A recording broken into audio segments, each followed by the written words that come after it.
마지막으로 우리는 믿음으로 온전하게 하신 주님을 그래서 우리는 바라본다라는 것입니다. 믿음으로 땅을 바라볼 때 그 땅을 소유하고 땅을 소유할 수 있게 되죠. 이 땅을 소유하고 땅을 복을 받는 것이 모든 것은 그것을 끝나는 것이 아니라는 것입니다. 믿음의 자녀들에게 가장 중요한 부분이 있다면 온전히 그 믿음의 땅 안에서 하나님을, 주님을 바라보는 우리 신앙을 가져야 돼요. 그것이 바로 나는 너희들을 온전함을 원한다라고 말씀해 주시고 있어요. 고린도후서 13장 9절의 말씀에 보니까 우리가 약할 때 너희를 강한 것을 기뻐하고 또 이것을 위하여 구하노니 너희는 온전하게 되는 것이니라 라고 말씀하고 있습니다. 하나님께서는 신앙생활에 굴복이라는 것을 우리들에게 겪게 해 주었어요. 때로는 우리가 시련이라고 표현하잖아요. 늘 평안만 있으면 건강할까요? 그렇지는 않아요. 인생에 굴복이 있어야 그 굴복을 통하여서 내가 성장하고 단단해집니다. 아플 때 시험을 만나면 깊은 수렁에 빠지지만 건강할 때 시험을 만나면 어때요? 성장의 원동력이 되죠. 땅을 바라보면 땅을 점령하기 위해서 땅을 차지하기 위하여 원수들과 대면하여 싸워 나아가는 걸 볼 수 있습니다. 그들을 물리치기 위하여 때로는 하나님께 부르짖습니다. 하나님, 내 힘으로는 아직 부족해요. 주님께서 나와 함께 하여 주소서. 이 믿음을 가질 때 시련을, 원수를 이기고 어려움을 극복하고 나아갈 수 있습니다. 그럴 때 우리는 신앙이 성숙해 나아갑니다. 신앙이 성장할수록 자신을 여러분이 돌아볼 줄 알아야 돼요. 우리가 예수를 믿고 신앙생활하고 있죠. 그러면 나 잘나는 것처럼 우리가 사는 것이 아니라 예수님께 우리가 무릎을 꿇잖아요. 무릎을 꿇는다는 것은 예수님의 말씀 안에서 예수의 이름 안에서 나를 돌아본다는 것입니다. 예수님을 만나면 어때요? 그 회개가 나오잖아요. 회개가 나오고 예수님을 바라보게 됩니다. 그러면 자신이 어떠한 모습인지 잘 보여요. 그러면 때는 어때요? 돌아볼 때 어때요? 내 약한 부분을 정면으로 맞이할 때가 있어요. 때로는 이것이 아픕니다. 괴롭습니다. 그래서 이걸 보지 않으려고 할 때가 많습니다. 저도 나의 몸력을 그냥 그 아픈 것을 보지 않으려고 할 때가 많습니다. 왜요? 아프면 그걸 보려면 보면 어때요? 아파요. 누군가가 말 안 해줘도 그게 보여요. 그러면 어떻게 아픕니까? 근데 누군가 그걸 얘기해야 합니다. 그러면 콱콱 찔리잖아요.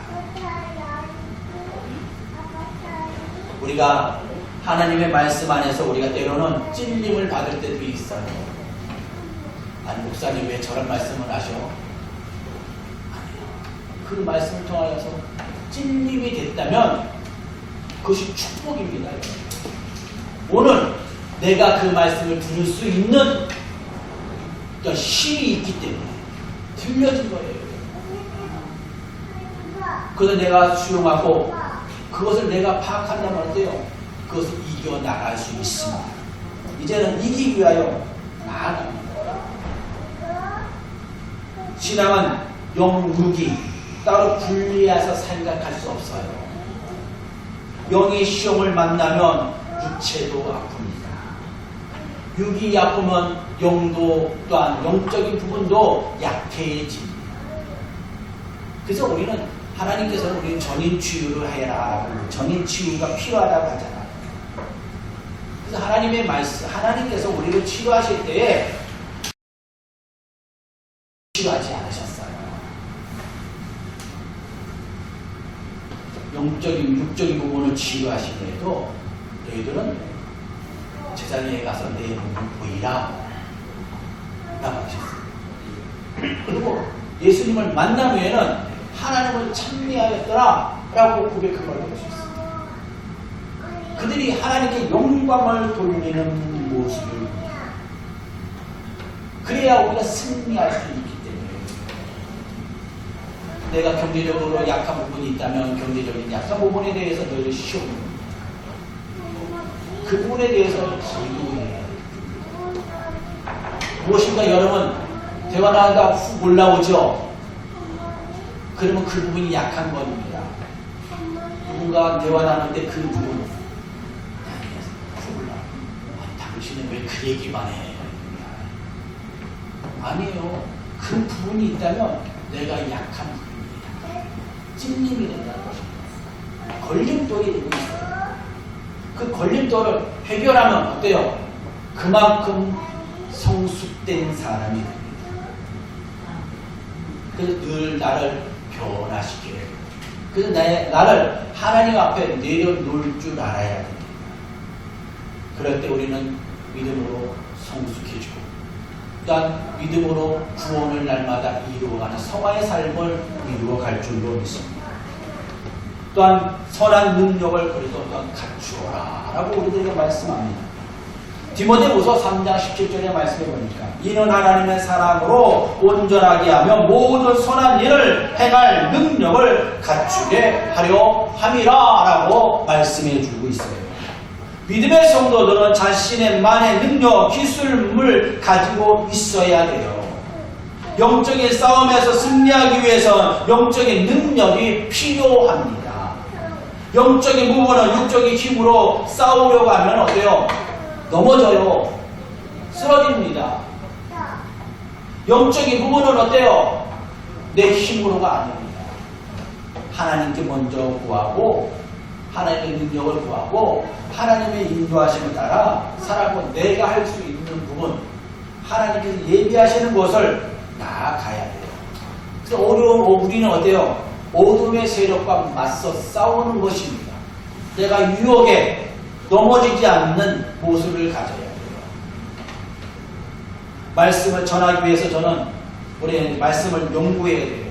어느 때는 잘 전할 수 있을까? 연구를 합니다.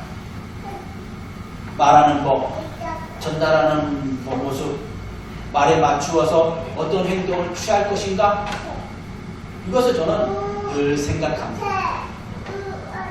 그럼 누구에게나 또 이 말씀을 또한 지도받을 때가 있어요. 지도하면 어때요? 선생님은 어때요? 늘 그 선생님이 나의 모습을 지도해 주는. 그런데 그냥 나의 모습만 지도해 주는 것이 아니라 그 말씀을 전할 때 감정의 상태, 표현하는 부분, 영적인 모습까지 지도해 주는. 새롭게 내가 수정되어서 나가. 근데 그 지도받을 때 아파요, 사실. 우리가 무엇인가 배운다는 것은 고난이 동반됩니다.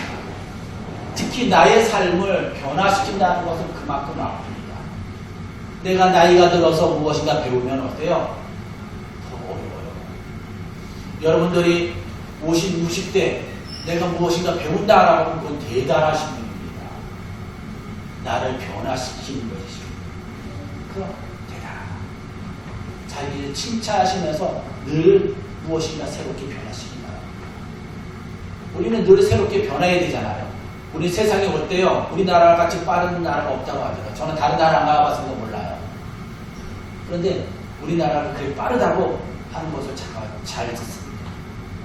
그럼 어때요? 우리는 그걸 적응해 나가잖아요. 적응해 나가면 얼마나 대단합니까? 거기는 또한 아픔이 많은 우리는 늘 변화의 시간을 가져야 될 뿐입니다. 내 육신의 원함을 따라서 사는 것이 아니에요. 하나님의 말씀을 따라 살아가는 것입니다. 그리고 마지막으로는 그리스도의 몸을 세워야 될 줄로 있습니다. 에베소서 4장 10절의 말씀이 됩니다. 성도를 온전하게 하여 봉사하는 일을 하게 하며 그리스도의 몸을 세우려 하신다 라고 말씀합니다. 그리스도를 통하여서 우리는 온전하게 될 뿐만 아니라 그리스도의 중심으로 사명을 감당하여 우리는 온전하게 나를 세우는 역사가 임하게 됩니다. 누구를 통하여서 그리스도와 나라 하나가 되는 것입니다.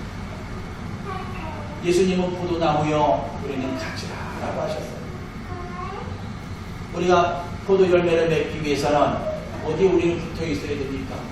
포도나무에 붙어 있어야 돼요. 예수님과 함께 있지 않으면 우리가 영적인 영양분을 공급받을 수가 없습니다.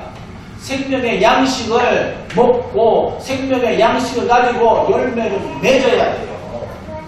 저와 여러분들은 그래서 생명의 양식, 그리스도의 생명의 양식을 우리는 내야 될 줄입니다. 예수님은 교회의 머리시라고 하셨어요. 우리는 지체라고 하셨어요. 하나님께서 세워주신 교회, 성도들은 각각의 지체를 다 내어서 그 지체로서의 사명을 감당합니다. 그럴 때 교회가 부흥합니다. 여기에는 우리가 믿음의 바탕을 두고 있어야 돼요. 믿음 안에서 구원받은 성도들이 늘 하나님 앞에 감사하며 우리가 섬기며 나아가야 될 줄 믿어요.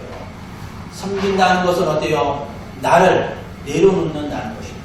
봉사하는 것입니다. 그리스도 안에서 하나가 되는 것을 의미하겠습니다.